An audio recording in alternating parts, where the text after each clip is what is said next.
incluso, hombre, Silvia, falando da raíña de Viña de Riga, nas formas de colaboración.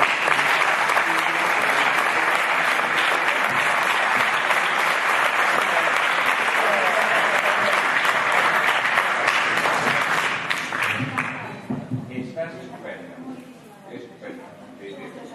Bueno, os meus ollos normalmente din a verdade, normalmente.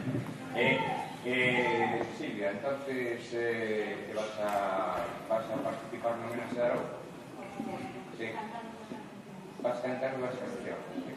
E díxanome que tua sobrinha tamén iba a vir. A miña sobrinha vai a sorpresas, son de sorpresas. Vai recitar unha poesía de Fixo Araujo para recitar a eu nas festas do meu barrio. Como? Esa poesía recita unha pequeña nas festas do meu barrio. E canta a nosa. En números redondos, 20, 30... 15 anos.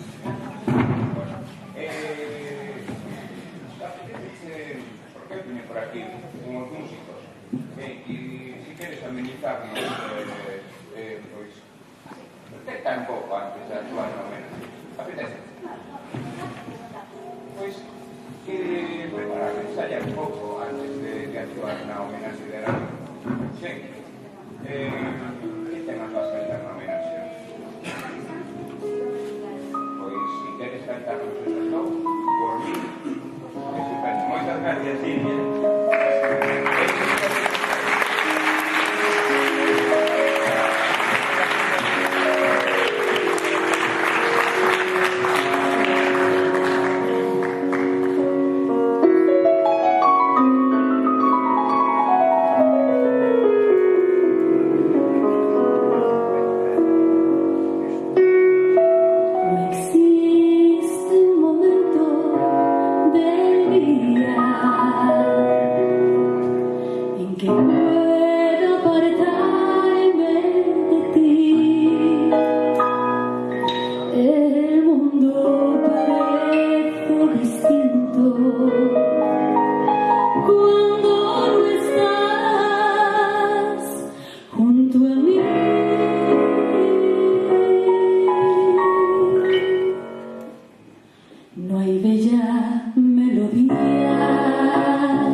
Se le encienden los ojos y sonríe.